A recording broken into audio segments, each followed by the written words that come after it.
So, Mr. Prime Minister, thank you very much for joining. This is Pierre Jacquet. I'm sorry you cannot be with. I'm sorry you cannot be with us, but I'm very happy that you accepted to take part online. So. Et je pense qu'on peut parler français d'ailleurs. Pardonnez-moi, mais c'est vrai que. No problem. Je suis désolé. Non, on a une traduction simultanée, donc on peut vraiment parler français. Très bien, très bien, très bien, très bien. Mais il peut m'arriver de parler anglais dans la. Oui, je crois qu'il le faut de temps en temps. Voilà, exactement. I think we are a little late because people are joining after lunch, and lunch is a complex thing to organize in a university because you have lines and it takes time. So I'm sure they will join very shortly, and we will be able to start that discussion.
So it's two of us plus Tertius. And he's connected, but I told him that.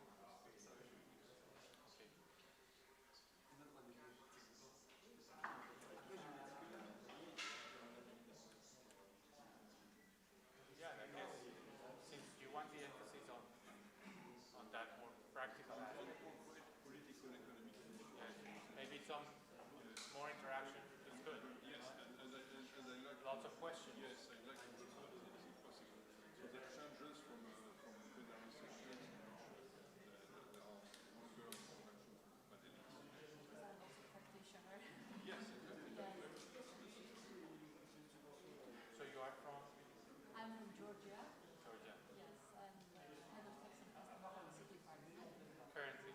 Yes, currently. Yes, good. Have you been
Bien, merci de prendre vos places pour que nous puissions commencer, avec un peu de retard qui est un peu normal hein, pour la première séance de l'après-midi, mais essayons de le contenir.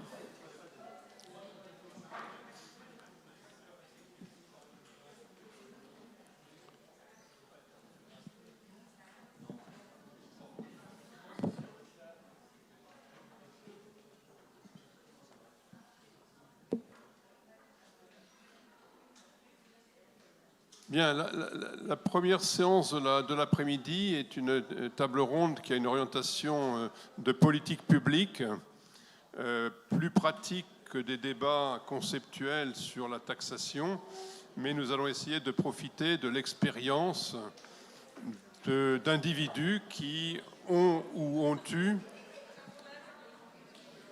un rôle important à jouer en matière de politique économique, budgétaire et fiscale et de taxation. Et nous avons le plaisir d'avoir avec nous 3 personnalités. Je vais commencer par Tertius Zongo qui est connecté à distance. Tertius Zongo est un ancien Premier ministre du Burkina Faso, un ancien ministre délégué pour le budget et la planification, et il dirige la chaire du Sahel organisée par la FERDI. Donc bienvenue Tertius et merci d'être avec nous à distance. Nous avons avec nous également Marie Khurtsidze, qui est la directrice du département de politique des douanes et de la taxation, hein, Head of Tax and Customs Policy Department, du ministère des Finances de Géorgie. Et nous avons Mauricio, que vous connaissez, Mauricio Cardenas, qui est intervenu aussi ce matin, ancien ministre des Finances et de l'Énergie de Colombie, et qui est un professeur en visite à Columbia University, un ancien président de l'ACA, et donc il va pouvoir partager avec nous lui aussi son expérience d'ancien ministre, et je crois que c'est important. Alors, je vous propose de structurer le débat de la façon suivante. Je vais commencer par leur laisser un peu de temps de parole, alors pas trop long, hein, je leur ai donné une marge assez exigeante que je vais essayer de faire respecter, de façon à ce qu'ils puissent déjà partager ce qui compte pour eux. Je leur demanderai simplement d'inclure dans ces propos liminaires une réponse à la question suivante. Est-ce que dans leur fonction de politique publique, d'élaboration de politique publique, la recherche leur a été utile ? Est-ce que les travaux des chercheurs sur la taxation, sur le tax system, sur la fiscalité, leur ont été utiles, les ont inspirés ? Et sinon, pourquoi ? Et comment, qu'est-ce qu'ils attendraient des chercheurs en la matière ? Alors, je ne voudrais pas qu'on réduise leur expérience à cette question, mais je pense que c'est intéressant qu'ils l'abordent, puisque nous sommes dans une université, et parce que cette conférence a aussi pour but de faire le lien entre la recherche et la pratique. So, let me start, and let me ask, maybe, I said we would proceed by alphabetical order of the last name, so it would be with you, Mauricio, if you agree. Thanks, Pierre. Well, to keep this in a conversational mode, I'm going to begin by saying, because the question is, does research matter? Is research important, useful for the purposes of designing tax policies? And I'm going to say absolutely yes. I became finance minister in September of 2012, and the first meeting I had with the president was, he said, you know, I've been wanting to do a tax reform. You have 30 days to prepare the tax bill and submit it to Congress. If I hadn't been a researcher before and I hadn't, you know, done a lot of this, like coming to conferences, presenting papers, analyzing fiscal issues in my own country, it would have been impossible, or perhaps it would have been a very different type of tax reform. So research really matters because it shapes your way of thinking, of analyzing issues, and also to have some ideas about what you want to change and propose. Also, in this kind of like first interaction, I would say that research matters because many times politicians tend to make proposals that are just in fashion, in vogue, but that don't necessarily have good backing and good support. So you also have to challenge some of those ideas. In today's world, I think those ideas are quite related to the concept that, listen to this, if you lower taxes, you're going to generate more revenues. You hear that all the time in the conversations with politicians. Lower the taxes, and that's going to pay for itself because you're going to generate enough economic growth that at the end, you're going to raise more taxes. And that is simply not true. Not true. So you have to stand there as a researcher and say, no, it's not true. It hasn't happened in places that have implemented that. But beyond that, it's too risky because you can end up in a situation where you don't collect the revenues and you end up in a fiscal crisis. So the concept of the Laffer curve has been abused. The Laffer curve has been abused. And politicians love the Laffer curve.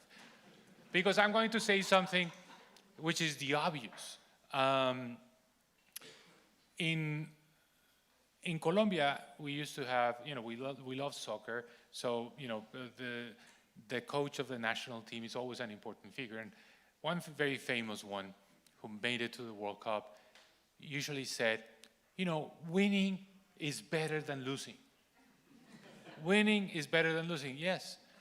And I'll tell you, and the obvious when it comes to taxation is lowering taxes is much easier than raising taxes.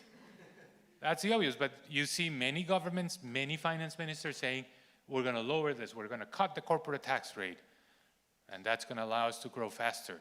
We're going to cut the VAT. Yes, those things are easy. The hard thing is to raise taxes. That is really the one that should give finance ministries and finance ministers some credit, raising taxes. One important aspect of research, and with this I'll end this first round. Tax systems are much more important than simply the generators of fiscal revenue. You can achieve more things with taxes than basically collecting money. With taxes, you can send the right incentive, so you can change human behavior. You can change, for example, consumption patterns. And this is important, this is useful as a tool of government intervention. It's a good policy instrument. You can also do something which is very important for, I guess, many of the countries that are represented in this conference. Taxes are very important for redistribution. We were trained with the idea, that taxes should be efficient and that you shouldn't worry too much about equity considerations when it comes to taxation, that you should leave that for government expenditures. That is simply not true. You can also use taxes for redistribution, and it's very important. So progressive tax systems, or including the conversation about wealth taxation, for example, it's important. So taxation, it's a way of contributing to creating more equal societies.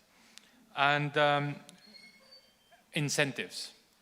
Taxes are important for incentives, not just in terms of consumption, like reducing the consumption of bads, like carbon or sugary drinks, but also for incentives. Say, for example, you want to reduce the dependency on extractive industries.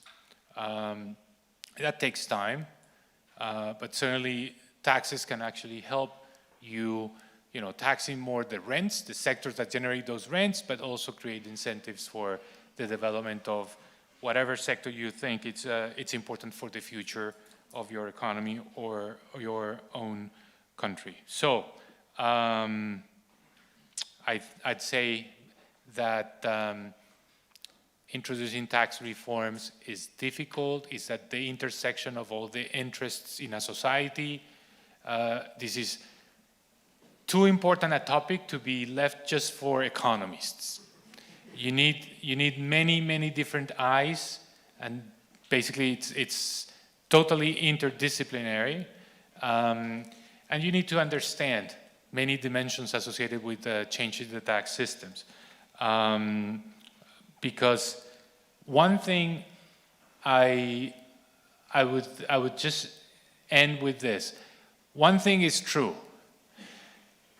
A tax bill that it's imperfect, but it's enacted, is much more important than the ideal tax bill, the ideal tax reform with the ideal tax system that stays in the shelves because it doesn't generate enough political support to be approved. So, point here is it's very easy to conceptualize as an economist the ideal tax reform, but maybe that tax reform is never going to see light. So bringing into the conversation other views is what I guess makes the difference to be able to enact a bill. I'm going to use the example I gave this morning about earmarking. We hate earmarking as a concept as economists. It has many negative side effects, but maybe sometimes is the clue to make a tax bill viable. And that, of course, is something that is important. You need to make sure that the taxes that you want to change and introduce are politically viable. So I'll stop with these comments at this point, Pierre. Thank you very much, Mauricio. Let me give the floor to Marie.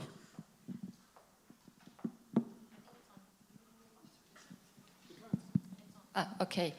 So, good evening, everyone. It's my pleasure, first of all, to be here, and thank you for the invitation. I'm going to share experience of Georgia, of my country. It is a developing country, small economy countries. Maybe not everyone is aware we are, but we are cited as a tax reformer country in the region. And so, during over the last years, we carried out tremendous, not we, but the government of Georgia actually carried out tremendous institutional reforms.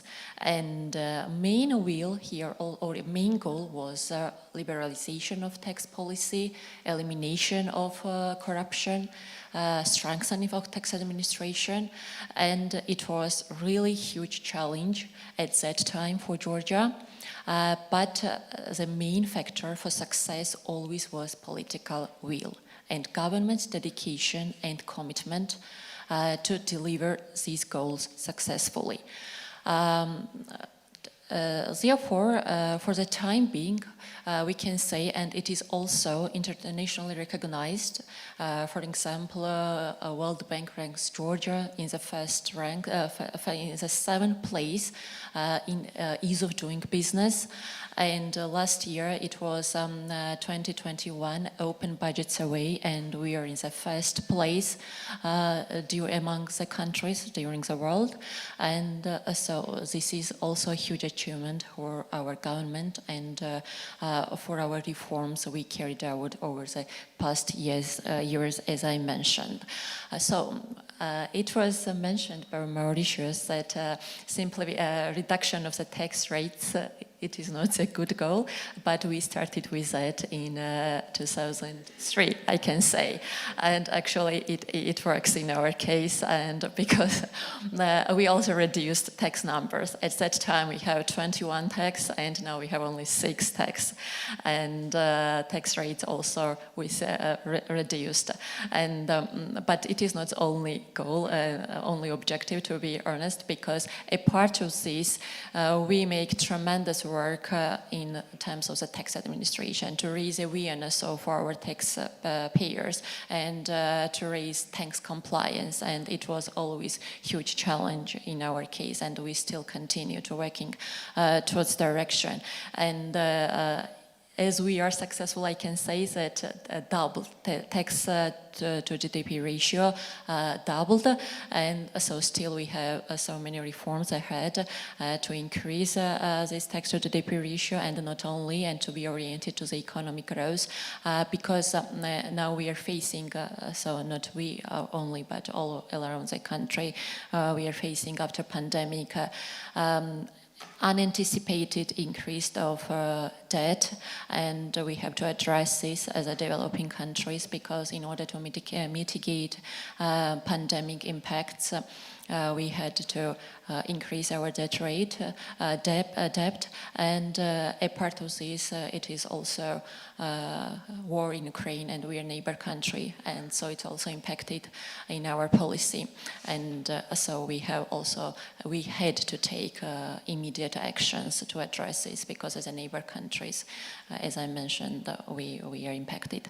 But in this process, once again, our governments tried to meet the challenge, to be effective and to be fast in this direction, and so we see what we are challenging, and in this direction we are changing our course, and we are trying to be first to be addressing these challenges, as this is one of the core in our case, to say, in priorities. And also I want to mention here that in this huge challenge, cooperation was very important. It is now very important, and maybe, so I know one representative of World Bank is here, but they are okay, sorry, and there may be also another donors and international organizations from IMF or OECD or maybe others. They are listening for me, ADB, and assistance receiving from them is very important. Receiving in terms of technical, in terms of suggestions, but the main, I want to stop here and want to sum up that each country must design its own tax reform package. It is really important from my side, and because ownership, it is important to be successful in your tax reform package. So I will stop here. Thank you very much. We have now another interpretation of the Laffer curve, an alternative interpretation. If you lower taxes, that may help improve tax collection. So it's another way to see the. I think you need some specific effort for that, though. So thank you for mentioning this dimension. Je voudrais maintenant passer la parole à Tertius Zongo. Monsieur le Premier ministre, la parole est à vous. Merci beaucoup. En tout cas, je me réjouis de pouvoir à distance participer à cette discussion sur un thème qui est vraiment un thème d'actualité. Je dois dire que moi, je vais peut-être partager mon expérience dans une autre perspective, parce que la sous-région, le Burkina, c'est quand même un peu différent en matière d'environnement que ce que mes collègues viennent de décrire. Une chose est sûre, c'est que lorsqu'on regarde un peu la déclaration d'Addis Abeba, avec ces trois piliers, qu'on le veuille ou non, la mobilisation des revenus domestiques constitue l'élément majeur si on veut aller vers le développement. Et partant de là, je reviens sur la région. Vous regardez un peu dans la région UEMOA, l'Union économique ouest-africaine, qui regroupe les 8 pays sous-ensemble de la CEDEAO. On regarde un peu, en termes de mobilisation de ressources domestiques, on a quand même un certain nombre de ratios qui permettent de l'apprécier.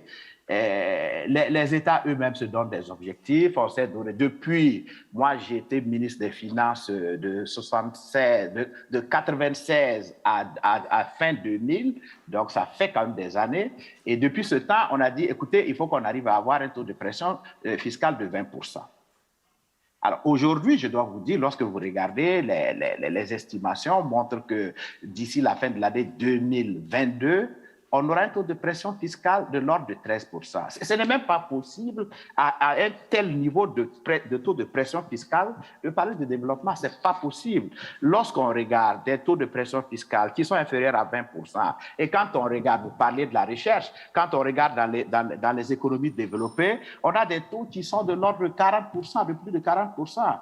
Donc, je trouve que le thème de cette conférence est d'actualité. Et je l'apprécie parce que, vous voyez, le thème parle de la politique fiscale et du développement durable.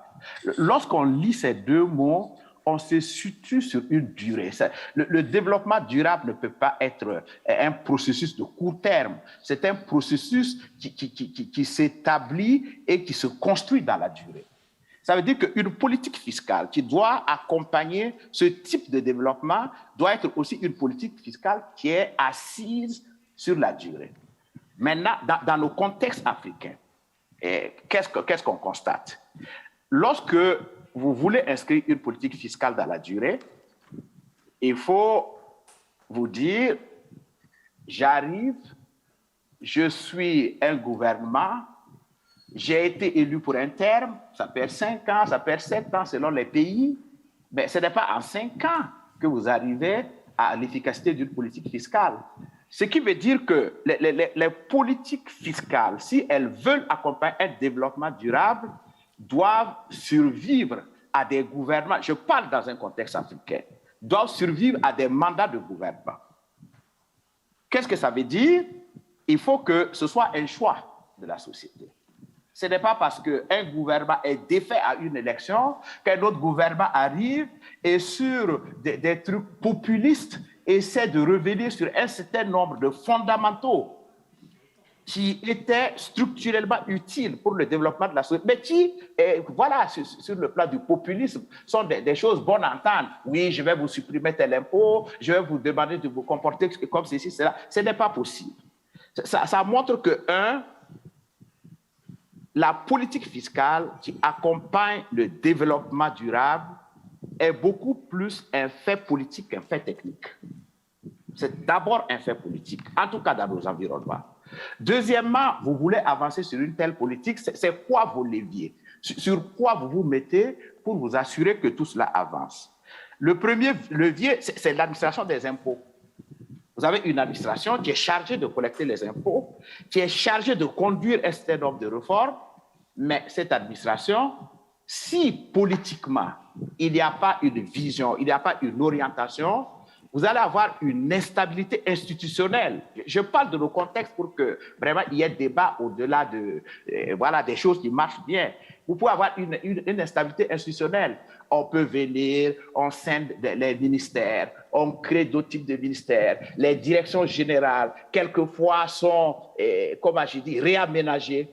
Et vous perdez cette instabilité institutionnelle qui, à la longue, crée l'efficacité. Et ça, c'est un fait politique.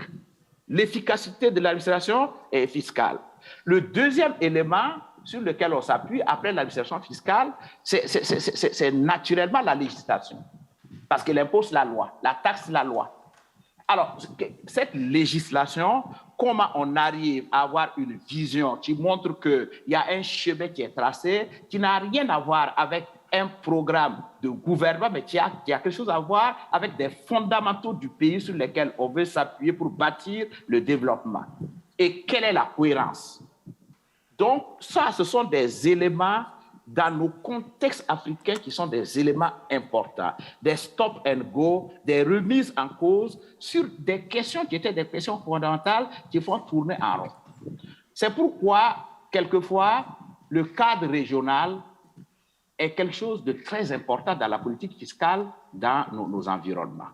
Lorsqu'au niveau régional, vous prenez un sous-ensemble comme celui de l'UEMOA, qui a connu ses heures de gloire, que ce soit en matière de politique fiscale, il y a un certain nombre quand même d'éléments qui ont été fixés au niveau régional, appliqués par des États, on arrive à peu de remises en cause, même s'il y a des choses à faire. Donc, pour moi, le premier point, c'est vraiment apprécié sur le plan pratique, parce que je parle en tant que praticien.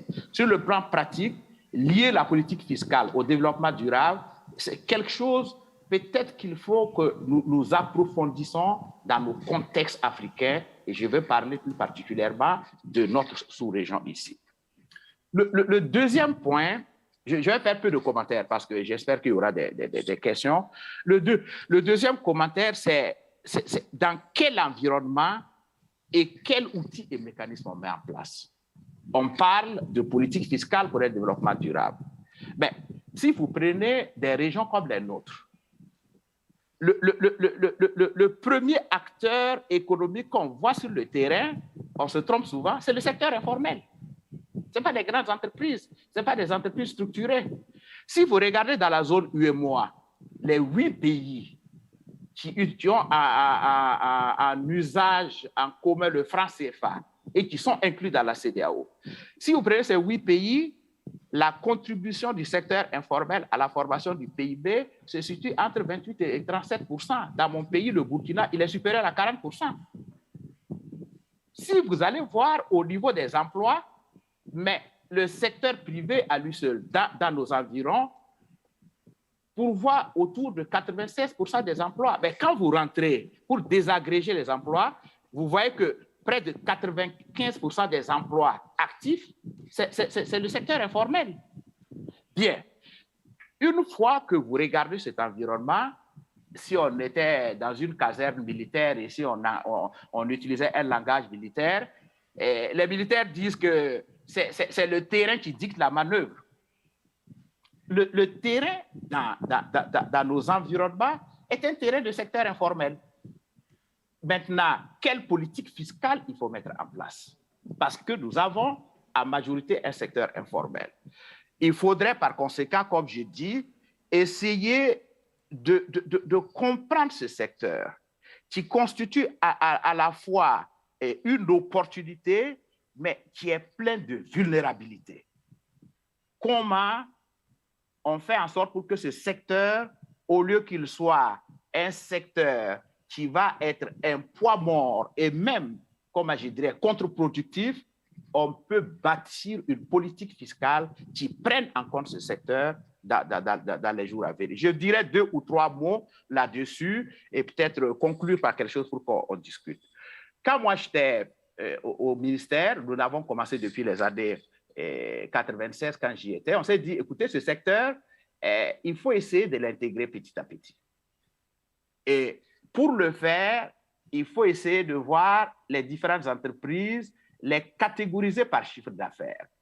Vous prenez des entreprises qui ont un chiffre d'affaires qui va de 0 à 15 millions de francs CFA. Bon, 15 millions de francs CFA, c'est quoi? C'est autour de quoi? Peut-être 23 000 euros. Mais vous n'allez pas vous fatiguer pour courir derrière ces gens tous les jours. Il faudrait trouver une taxation qui permet à ces entreprises de comprendre qu'elles doivent contribuer, mais la personne qui est la plus proche de ces entreprises, ce n'est pas les structures centrales qui vont collecter l'impôt, ce sont les collectivités territoriales.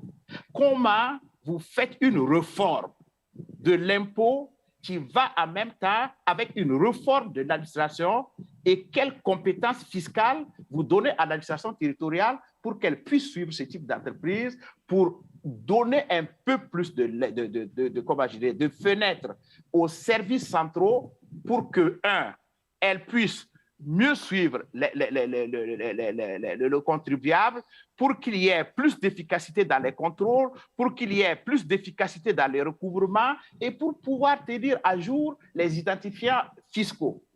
Donc, il faut compter avec ce secteur informel et voir comment on avance avec lui et avoir une politique qui permette en tout cas de ne pas le laisser pour compte parce qu'il est vulnérable et il peut causer des troubles. Alors, ce qui fait, je reviens un peu sur une petite discussion sur baisser les impôts.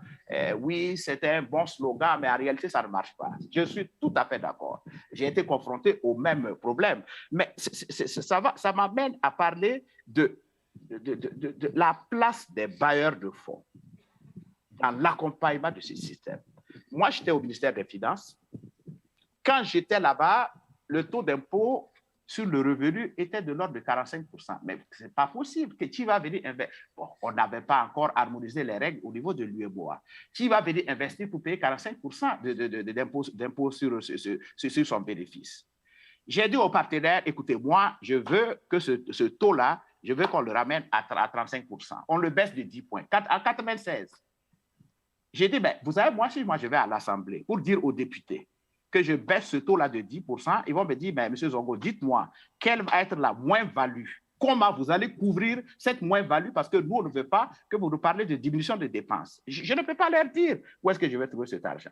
Mais nous savons tous que si nous arrivons à baisser les taux d'imposition, il y aura une incitation à ces entreprises à payer l'impôt, mais une incitation à celle du secteur informel à trouver un intérêt à aller si les taux sont moins forts.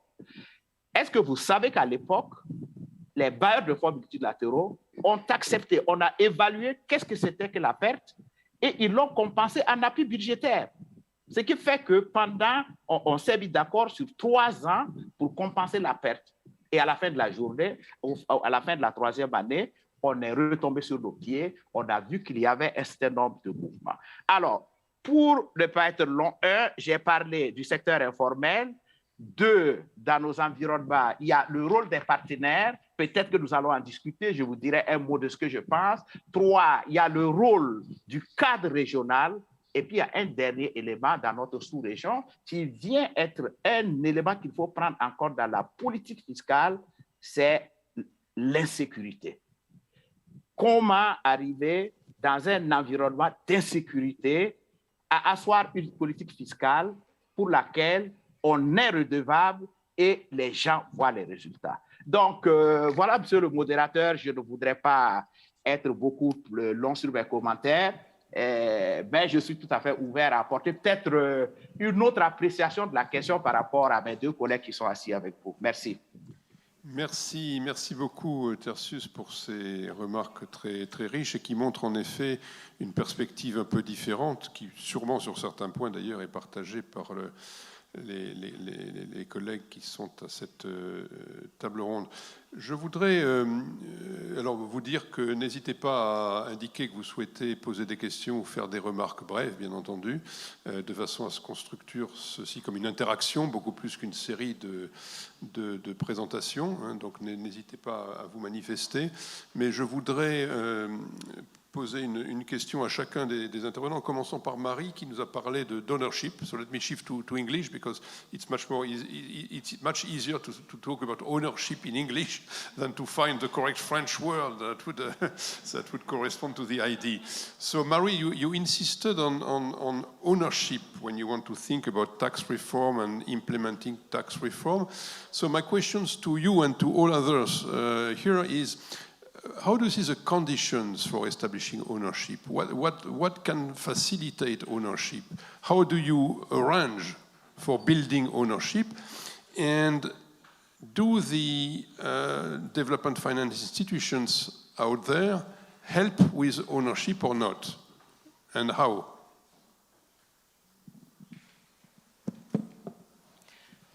So thank you for the question. Yes, I sum up with this, and this was my advice or suggestion, I can say, for everyone, that ownership is important. And what I mean here is that when you are in the process of starting tax reform, first you have to analyze what your country wants, what your taxpayer wants, what's the political will. And so we know that but it's important. It is impossible to introduce tax reforms where everyone will be happy for that, for sure. But you have to try not to make happy, but to be in your side, right? That what you're making, it is oriented for your countries.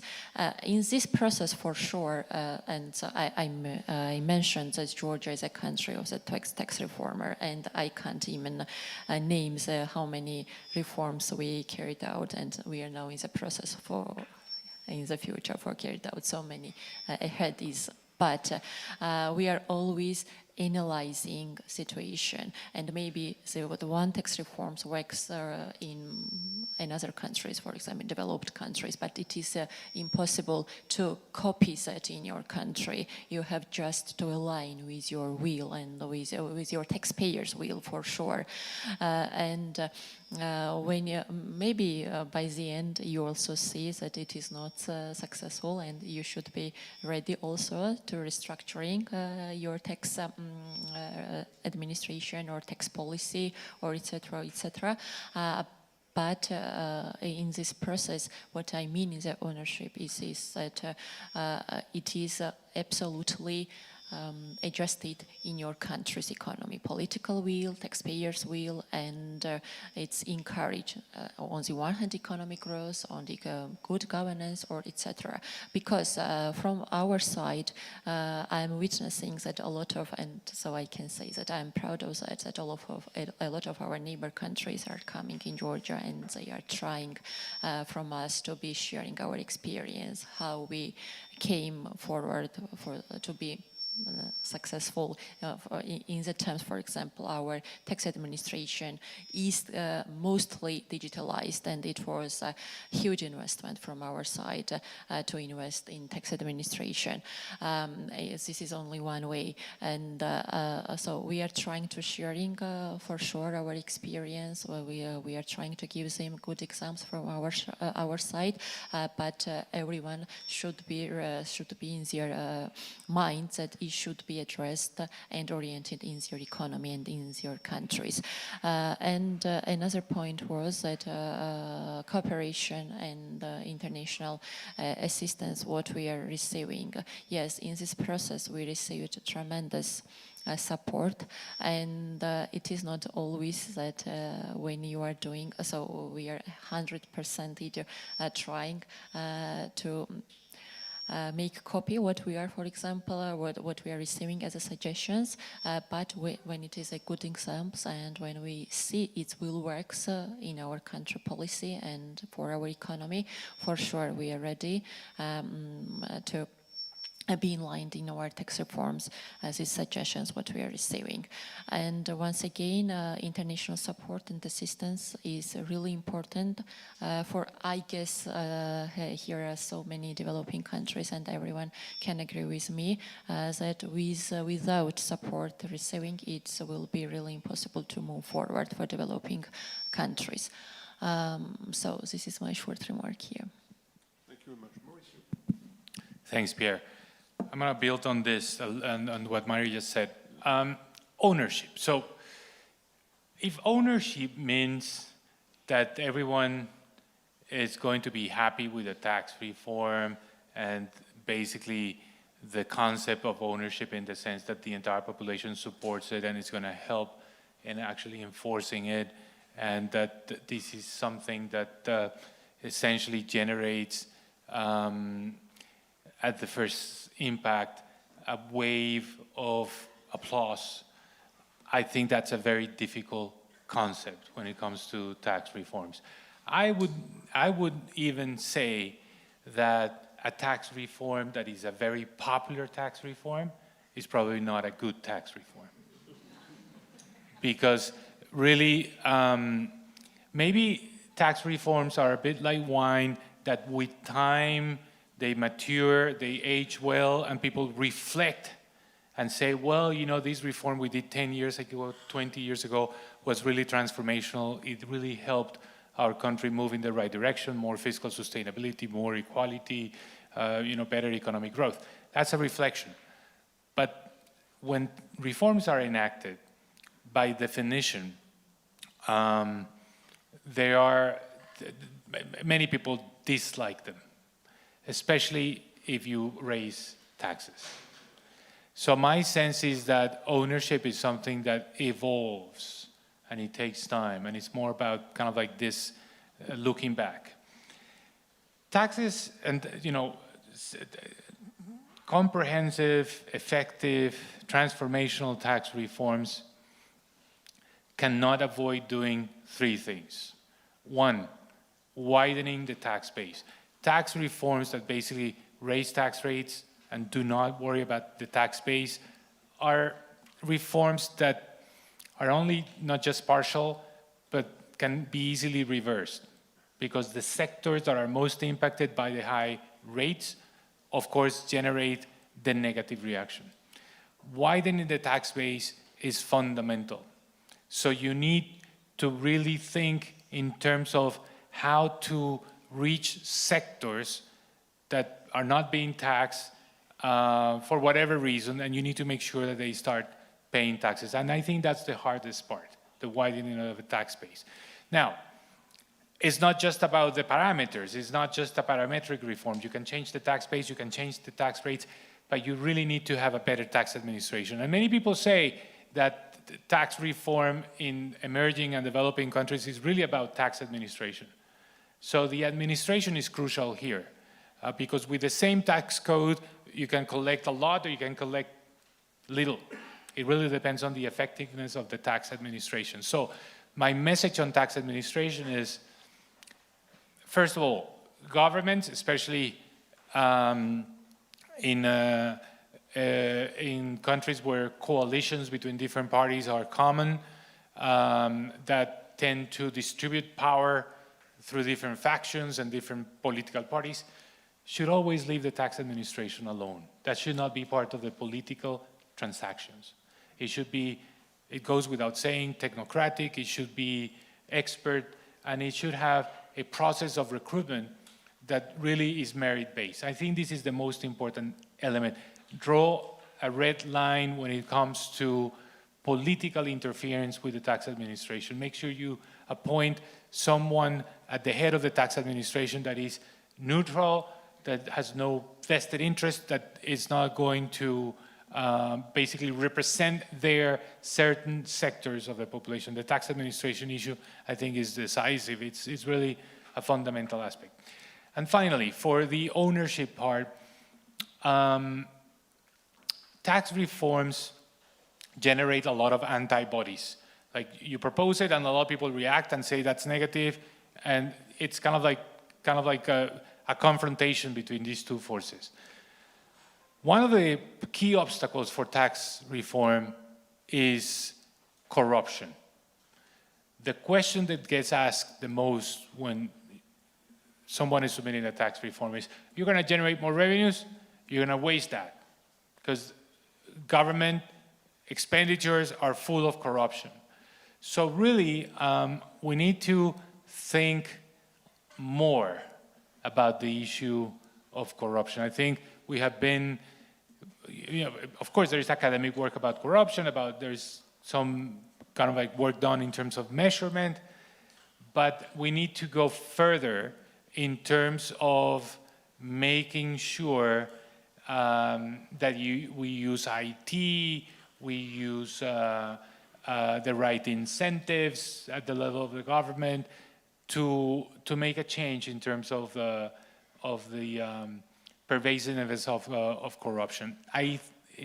That's the great obstacle, because it what reduces the ability of governments to really push tax reform. This concept that the revenues will be wasted and therefore there's no point in collecting more. So my question or my suggestion about ownership is also we need to work together in these two fronts, because they are in the minds of people, in the minds of voters, they are intertwined. I'll stop here. Merci beaucoup, Mauricio. Tertius Mauricio vient de nous dresser une sorte d'ordre de marche de la réforme fiscale avec les trois dimensions qui sont l'élargissement de l'assiette fiscale, l'amélioration des administrations, du fonctionnement des administrations fiscales et la lutte contre la corruption, de façon à ce que la collecte de l'impôt ne soit pas perçue comme générant des ressources qui vont être gaspillées. Est-ce que vous êtes d'accord avec cela, et est-ce que c'est la façon de passer de 13 à 20%, ou est-ce qu'il y a d'autres méthodes qu'il faut appliquer? Non, je suis tout à fait d'accord avec ce qu'il a dit. Ce sont les piliers sur lesquels il faut avancer. Maintenant, c'est comment on commence et on y va. Il a dit quelque chose qui est important. Il faut que tout le monde... On ne peut pas avoir un consensus sur des questions de ce genre, mais on peut avoir la majorité des personnes qui croient. Et pour que les gens croient, pour moi, il faut deux éléments majeurs. Et quelquefois, c'est ce qui nous manque. Il faut un vrai état des lieux. Vous voulez faire une réforme fiscale, vous voulez approprier cette réforme, vous voulez qu'elle soit efficace, mais d'où vous partez? Quelles sont vos forces? Quelles sont vos faiblesses? Ça, c'est le premier lot. En fonction de votre contexte, pas en fonction de ce que les gens vous racontent, en fonction de votre contexte. Le deuxième élément, c'est quelle est la finalité de la réforme? Où est-ce qu'on veut aller en faisant cette réforme?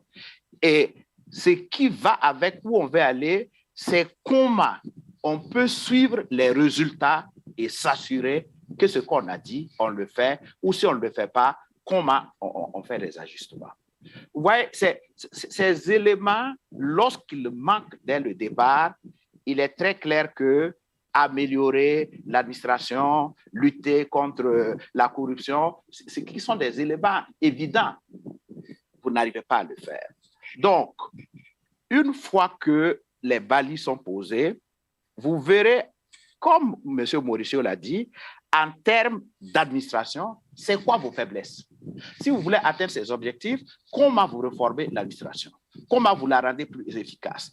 Comment vous luttez contre la corruption? Peut-être en développant un peu les téléprocédures, les télépaiements. Vers quoi on veut aller? Tout le monde sait vers où on veut aller. On veut élargir l'assiette. En faisant quoi? Comment on élargit l'assiette? Comment on rend compte qu'on a élargi l'assiette? L'infrastructure technique, à quel niveau elle est? Où est-ce qu'on l'amène? Les questions aussi des acteurs eux-mêmes. Comment on arrive à les associer? Et moi, je pense qu'il faut d'abord ce socle local, cette connaissance de la réalité du terrain et cette connaissance de la réalité des acteurs. Et qu'est-ce qui motive les acteurs à accepter une décision et à l'accompagner? C'est pourquoi les partenaires techniques sont très importants dans ce processus d'appropriation aussi, parce qu'ils ont des expériences diverses. Ils savent ce qui s'est fait dans d'autres pays, quels ont été les écueils, mais le drame dans l'accompagnement des partenaires, c'est que quelquefois, ils viennent avec des conseils qui sont des conseils basés sur des valeurs et des priorités de leur zone. Vous ne pouvez pas venir avec des valeurs et des priorités pour venir les voir s'appliquer tout de suite dans un contexte qui est sociologiquement totalement différent. C'est-à-dire la réforme a un temps. La réforme a une amplitude. Quelle est l'amplitude qu'il faut pour que les gens assimilent, approprient la réforme? Quel est le temps qu'il faut pour qu'à la fin de la journée, tout le monde dise cette réforme, c'est la mienne. Donc oui, je partage totalement les points de vue qui ont été développés par mes collègues, mais je dis dans nos contextes, deux éléments me semblent tout à fait des préalables. C'est un état des lieux par rapport à la situation locale. Deuxièmement, c'est la finalité de la réforme et quels sont les verrous pour pouvoir apprécier les résultats pour que les gens soient redevables. Merci infiniment. La parole est à vous. Oui, monsieur. Alors, présentez-vous brièvement et puis essayez d'être bref, s'il vous plaît. Il devrait y avoir un micro qui vous parvient. Voilà, il arrive. Le micro arrive. Thank you. My name is Aboukan, Professor of Economics, University Cheikh Anta Diop, Dakar, Senegal. I would like to have the panelists' opinion on the trade-off between the need to attract foreign investors in our countries with many tax exemptions, tax expenditures, and the objective to mobilize more tax revenue in our countries.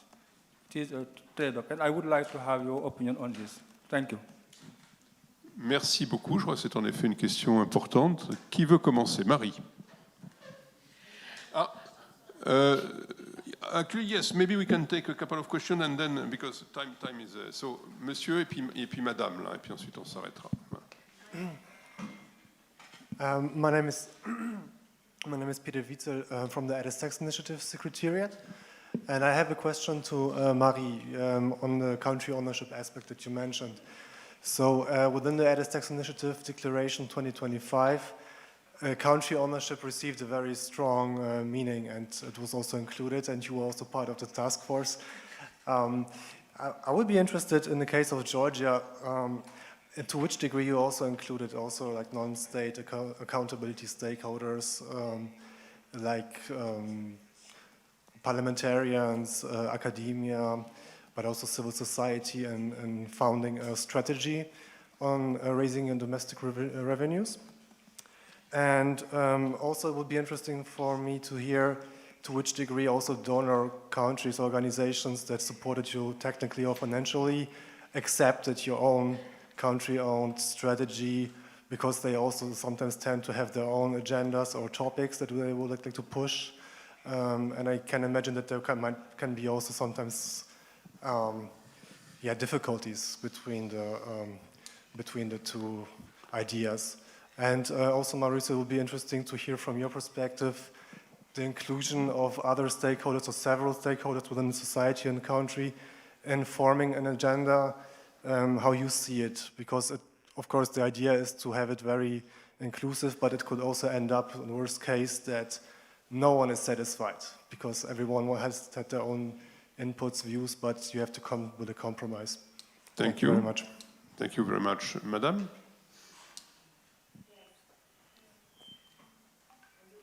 No, I think the micro is off.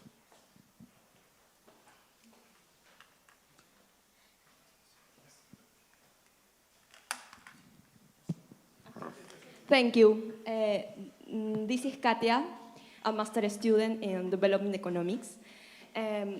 Last year in Peru, the Ministry of Economics and Finance wanted to approve a tax reform, which in simple words consists in including more progressive in our tax systems. But unfortunately, this reform was not approved. And one of the main arguments of the opponents of these reforms was related with the topic that Professor Mauricio talked about corruption. So mainly the opponents said something like, first show me that you can spend or you spend well the money that you raise, and then we will talk about tax reform. So, what would be your reflections on that? Thank you. Merci beaucoup, mais je crois que le temps est venu de donner la parole aux panélistes pour une réponse et puis en même temps une conclusion. Donc, I will give the floor to each of them in turn to respond to the questions and to conclude with the remarks they want to leave the audience with. And let me go in the reverse order and start maybe with Tertius Zongo. Donc Tertius, est-ce que vous pouvez apporter des éléments de réponse aux questions posées et puis donner des messages de conclusion? Voilà. Merci beaucoup. Je crois qu'il y a une question vraiment qui sort du lot à laquelle je vais répondre. C'est un peu ce trade-off entre, comment je dirais, les différentes exemptions, les exonérations qu'on donne aux investisseurs étrangers et en quoi cela est nuisible à la mobilisation des ressources. Je pense que cette question est une question de fond. Malheureusement, dans tout ce que nous avons vu comme amélioration du climat des affaires et tout, lorsque vous regardez, en vérité, le montant des taxes que les gens payent ne vient pas comme premier incentive pour que les gens viennent investir dans un pays. C'est pas ça. Donc, on est sur une fausse piste. Et c'est cette piste cette trompette que nous embouchons dans nos régions. Elle est une fausse piste parce que les gens regardent beaucoup plus d'autres facteurs que ce facteur. Ils regardent des questions de sécurité juridique, de sécurité politique, de stabilité, plus que des facteurs de taxes qu'ils payent. Le deuxième élément qui est très mauvais, c'est que ce sont les mêmes gars que vous retrouvez dans les autres pays. Il vient au Burkina, il discute sur un projet, il dit, écoutez, on dit, bon, on va vous donner telle faveur. Il va au Bénin, il dit, écoutez, moi j'ai déjà eu ça au Burkina et je ne suis pas d'accord pour le faire, qu'est-ce que vous me proposez plus? Donc, vous rentrez dans un chantage qui ne dit pas son nom, qui enlève même la capacité aux différents décideurs d'avoir une vision là-dessus. C'est pourquoi j'ai parlé du cadre régional. Vous voyez, ces questions doivent être réglées beaucoup plus dans un cadre régional. Avoir des codes d'investissement qui sont au niveau de la région pour éviter que ces marchands de sommeil ne viennent perturber, endormir tout le monde, pour à la fin de la journée se retrouver en train de mener une activité où quand vous cherchez quelles sont les retombées, elles sont très petites. Et sur ce cas précis, je trouve qu'il y a une responsabilité des partenaires au développement. Parce que les partenaires au développement doivent aider les pays dans leur interaction avec les entreprises multinationales à pouvoir améliorer la transparence, à pouvoir améliorer la gouvernance. Lorsque ces cas se passent et que ces mêmes bailleurs de fonds viennent, vous fixent des objectifs de recettes, vous poursuivent, mais qu'est-ce qu'ils vous disent par rapport à ce qui se passe ailleurs et ce qui ne peut pas être fait? Ils connaissent bien tous ces gens qui viennent et qui demandent des faveurs à ne pas finir. Qu'est-ce qu'ils leur disent?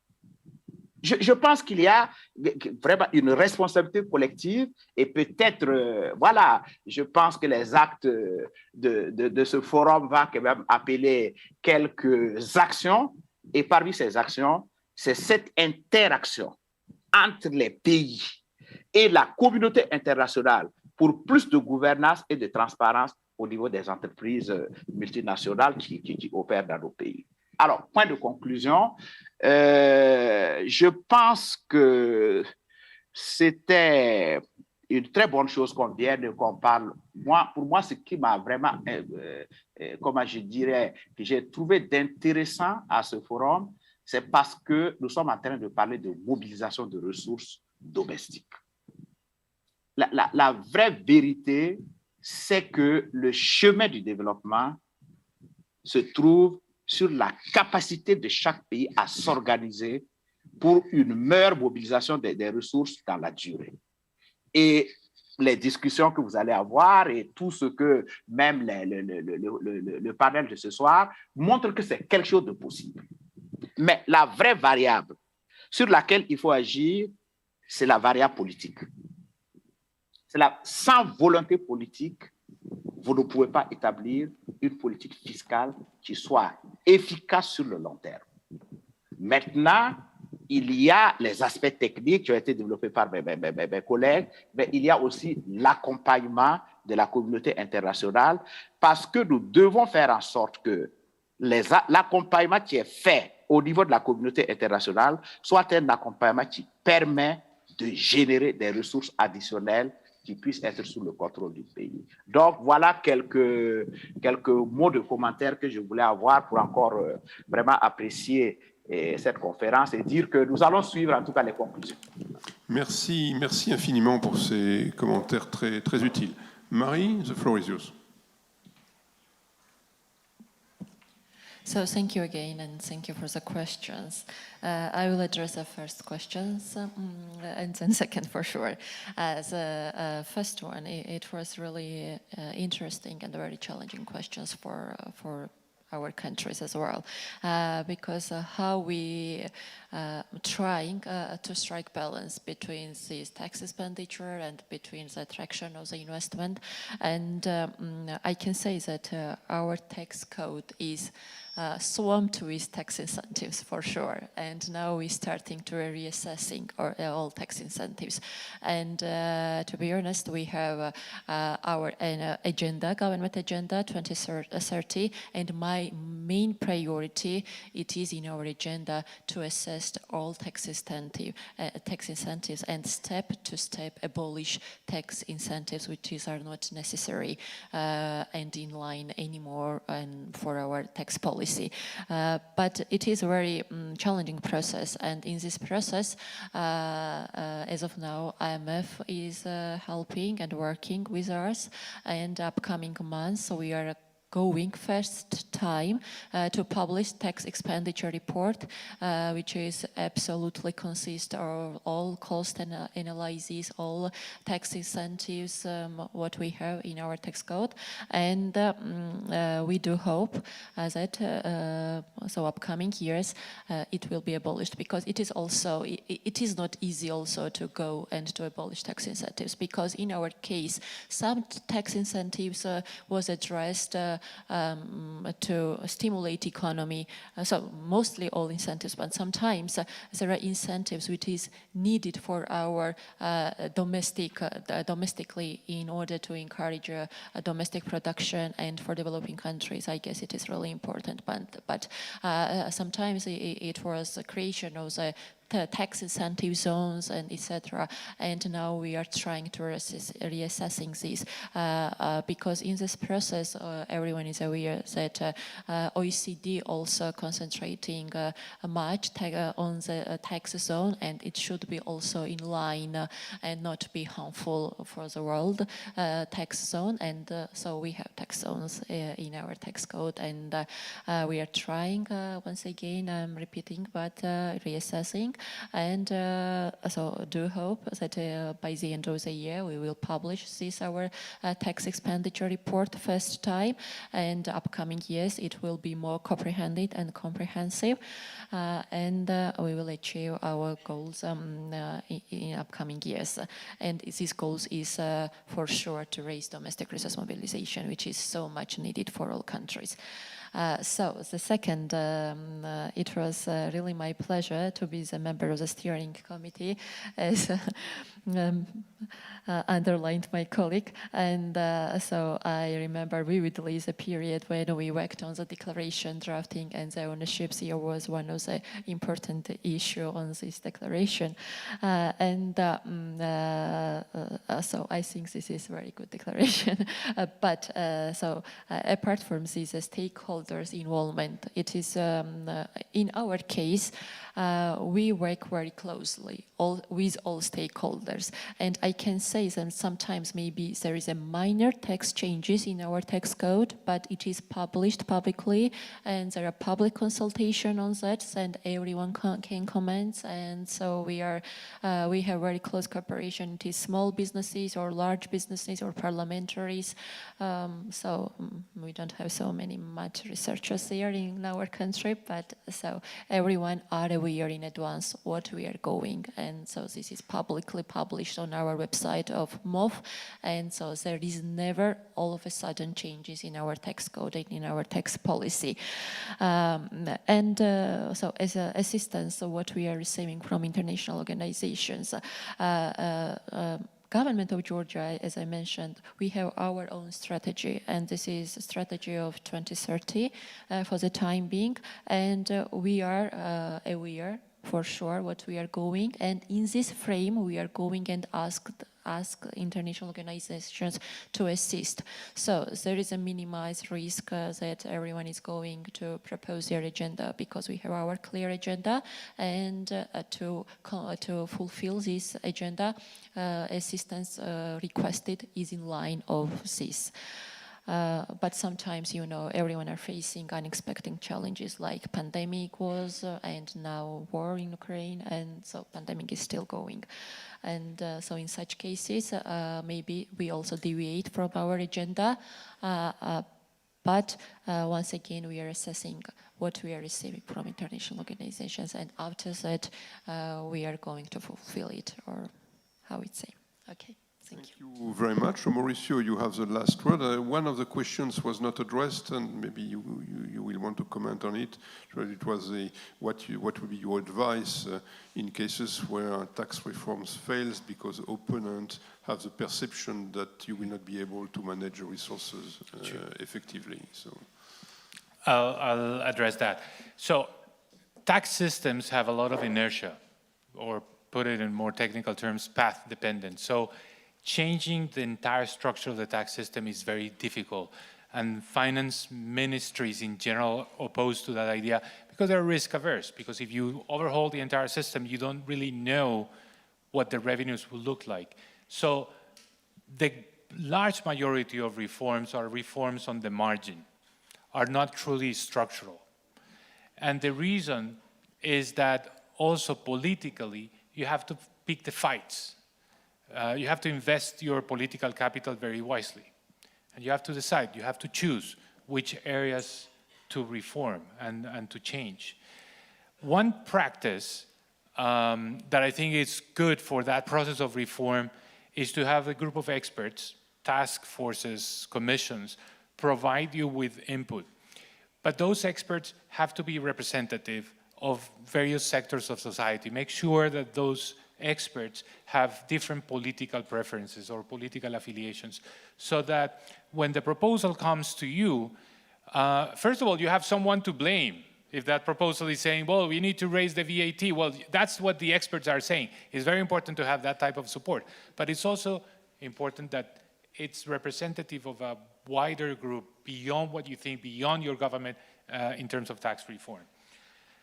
Tax reform is a process. I was in government as finance minister for 6 years. In 6 years, through a succession of tax reforms, we were able to, at the end of the day, raise the VAT, which did not make me very popular, from 16 to 19%, cut the payroll taxes, which made me popular with the economists that study informality. We were also able to introduce evasion as a crime. It was not a crime. It was not punishable with jail time. Now it is a crime. We were able also to introduce a carbon tax, earmarked to the recovery of the areas that have been damaged by illicit crops. Anyway, a number of issues, but none of that happened in one single reform. It was a succession of steps. So think about the marginal changes. The issue of corruption. You have to provide some, it's impossible to say we solved the problem of corruption and now we can present the tax bill. That's not going to happen. But make sure that in the tax bill you have enough provisions that help the cause of the fight against corruption. And ideally, if they help also the cause of tax administration, this is a bonus, because you get two things at the same time. One example, reduce the ability of people to do cash transactions. Like large transactions, like buying property or buying a car, things you shouldn't buy that with cash. Because if you buy them with basically through the financial sector, that gives traceability, visibility, and it helps the cause of fighting corruption. So provisions like that are helpful because they help reduce the tensions and the arguments against reforms on the grounds of corruption. And finally, on the tension between lowering taxes to attract investors but raising domestic taxation. Last year, I served on the panel that was convened by the World Bank to revise the doing business, and this was one of the crucial questions that we had to address. And at the end of the day, the message that we sent in this panel was, for investors, say FDI, it's important what the tax system is. Obviously, that's very important, but it's equally important, or more important, the quality of the public goods that are available in that particular country. And you cannot build public goods and you cannot deliver good services unless you have the revenues. So that's why in our recommendations, it was very high up in the priorities, probably number one, stop using tax rates to rank countries. That should not be the criteria. Well, we sent the report and then the World Bank ended the doing business. So I guess our report is probably helping someone to design the next doing business. It's going to be called something very different. But that was a very important point. This is not about the race to the bottom. This is not about rewarding those that cut taxes the most. This is about ensuring that you have the right environment to do business. And that's a much more complex issue than simply the comparison of tax rates. Thank you. Merci beaucoup. Je crois qu'on peut remercier très chaleureusement les...